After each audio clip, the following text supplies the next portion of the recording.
নমস্কার, বাসন্তী রান্নাঘরে আপনাদের সবাইকে সুস্বাগত। আমার প্রিয় বন্ধুরা, আশা করি আপনারা সকলেই শ্রী রাধা গোবিন্দের কৃপায় ভালোই আছেন এবং সুস্থ আছেন।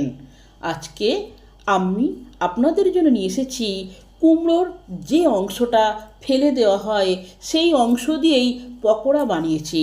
এই পকোড়া এত খেতে সুস্বাদু হয়েছে যে শুধু ভাতের সাথে ডাল দিয়েই পুরো ভাতটা এই পকোড়া দিয়ে খাওয়া হয়ে যাবে, কিংবা চায়ের সাথে অথবা মুড়ির সাথে, কিংবা বাচ্চাদেরকে টিফিন হিসেবেও কৌটোতে ভরে এই পকোড়া দিয়ে দিলে তারা টমেটো সস দিয়েও বা চাটনির সাহায্যে খেয়ে নিতে পারবে।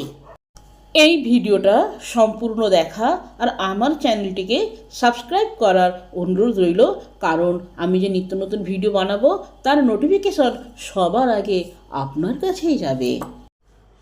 আজকে রান্না করব এই কুমড়োর আঁতি বা কুমড়োর বুকের অংশ।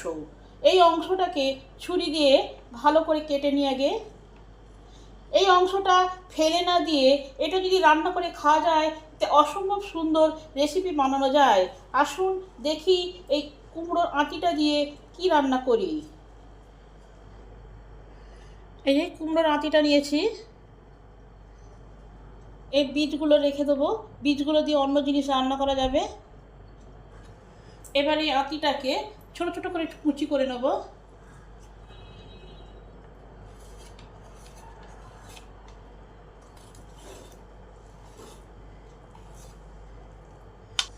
এবার এটাকে পরিষ্কার করে জলে ধুয়ে নেব। পরিষ্কার করে জলে ধোয়া হয়ে গেছে, এবার এটাকে একটা বাটিতে জল ঝরিয়ে তুলে নেব। এবার এই আঁটিটা দিয়ে আজকে পকোড়া বানাবো। পকোড়া বানাতে যে যে মশলাগুলো লাগবে সেইগুলি হলো: 1 চামচ আদা কুচি করে নিয়েছি, একটা ছোট পেঁয়াজ ছোট ছোট করে কুচি করে নিয়েছি, 1 চামচ চিলি ফ্লেক্স, 1/4 চামচ হিং, 1/2 চামচ কালো জিরে, 1 চামচ সাদা তিল, 1/2 চামচ জিরে গুঁড়ো, 1/2 চামচ হলুদ গুঁড়ো। আর লাগবে 2 চামচ চালের গুঁড়ো, 3 চামচ বেসন। এবারে কুমড়োর আঁটিটার মধ্যে এক এক করে পেঁয়াজ কুচি, আদা কুচি, সাদা তিল, হলুদ, লঙ্কা, জিরে, চিলি ফ্লেক্স সব দিয়ে দিলাম। দিয়ে এটাকে ভালো করে মাখিয়ে নেব।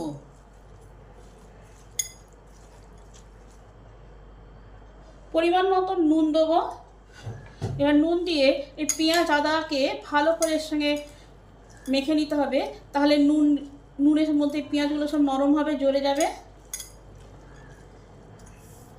মাখানো হয়ে গেছে। এই সময় 2 চামচ চালের গুঁড়ো দিলাম আর 2 চামচ বেসন দিলাম। যদি লাগে তাহলে আবার দেবো।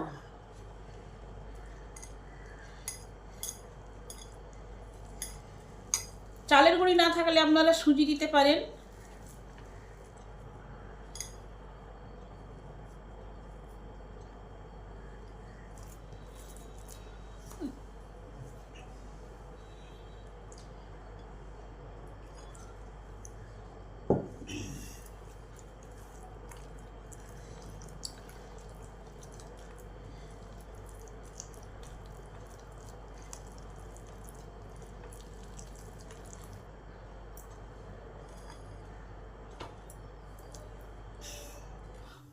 পকোড়া ভাজার জন্য তেল এখানে গরম হচ্ছে। এবার এর থেকে কিছুটা করে নিয়ে পকোড়া ভেজে নেব।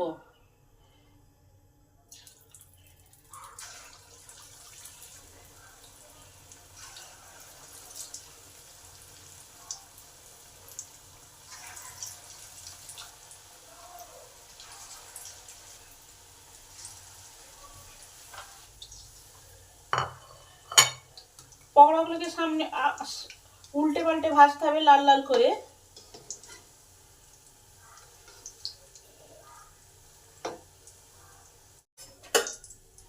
একটু গোল্ডেন ব্রাউন করে ভাজতে হবে।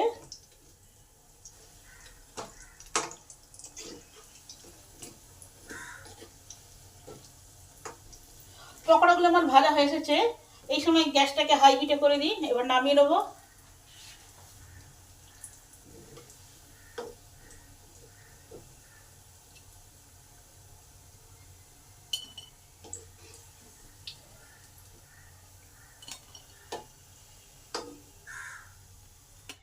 এবার বাকিগুলো পকোড়া ভেজে নেবো।